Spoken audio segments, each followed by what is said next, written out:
Hello everyone, so welcome back. So today we'll be discussing about the topic on cell theory. So today's topic is cell theory.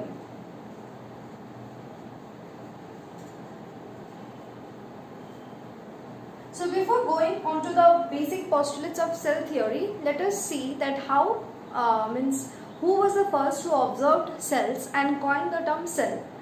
So it was around the year of 1665, Robert Hooke was the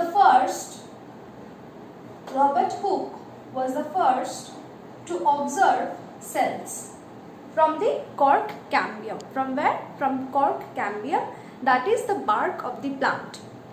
So he observed the cells of cork cambium. And the cells which he observed was basically dead cells. So he observed dead cells. So Hooke published his working in his book, that is Micrographia. So Hooke published his working in his book, that is Micrographia. Now, after Robert Hooke, it was Antony von Leeuwenhoek who first observed and discovered the living cells, and he named them as animalcules. So it was Antony von Leeuwenhoek who first observed living cells,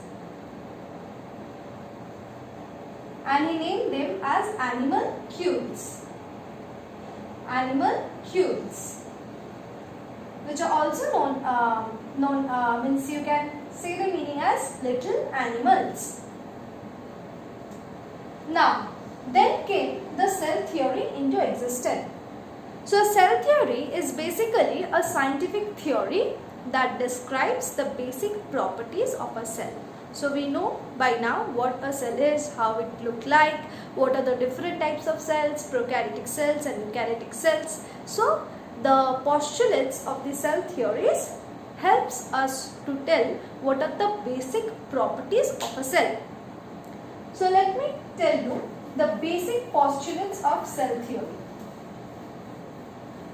So, the basic postulates of cell theory was proposed by three scientists. They were Theodor Schwann, Sheldon, and Rudolf Virchow. Rudolf Virchow. So the first postulate on the basic postulates of cell theory is that all living organisms are made up of cells. All living organisms are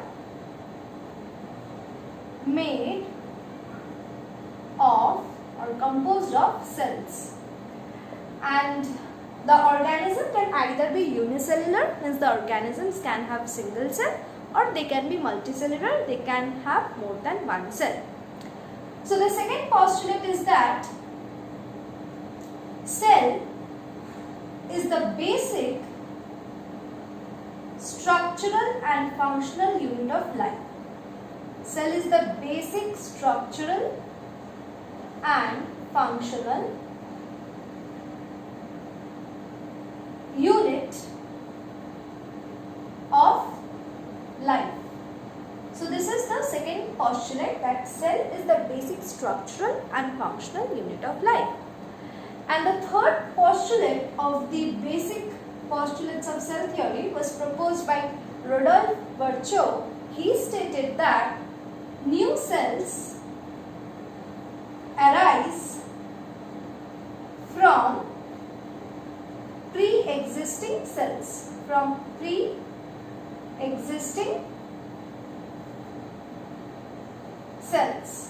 What do you mean by pre-existing cells? Means for the formation of a new cell, new daughter cell, there must be a parent cell or mother cell must be present. So one cell can come from a previous cell. So it states that new cells arise from pre-existing cell. So these 3 points are the basic postulates of the cell theory. Now we will see the modern postulates of the cell theory. The modern postulates of the cell theory also take into consideration these 3 postulates also.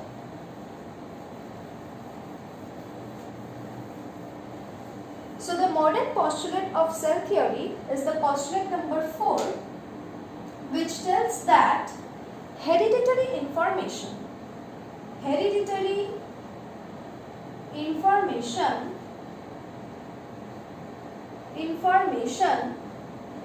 such as DNA, hereditary information such as DNA is passed from one cell to another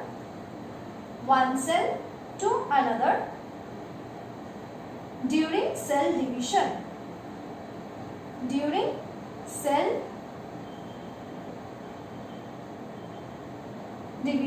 So hereditary information, that is DNA, is passed from one cell to another.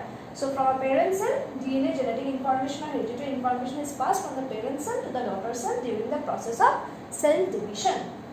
Now the 5th postulate, which comprises the modern postulates of cell theory, is that energy flow occurs within the cell. Energy flow occurs within the cell. So there is a flow of energy that is taking place within the cell, taking up of the energy, giving up the energy. So there is energy flow occurring within the cells. And the last 6th postulate is that, this is the last postulate, what it is that all cells share same basic chemical composition.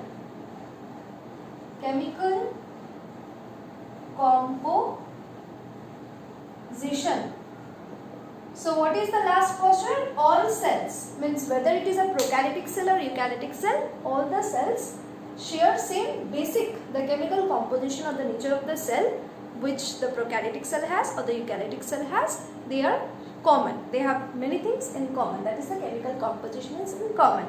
So all these 6, the previous 3 which I have erased, that is the basic postulate of the cell theory, and these 3 points comprises the modern postulates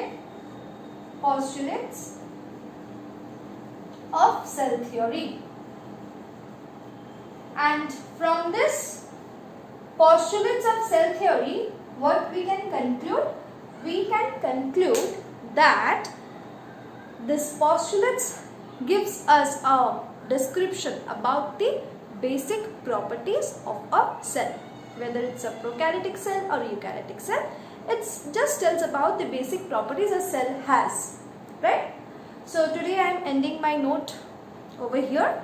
So if you like my video, please, if you like this video, please like it, share it, subscribe it, and stay tuned for the upcoming video. Till then, bye.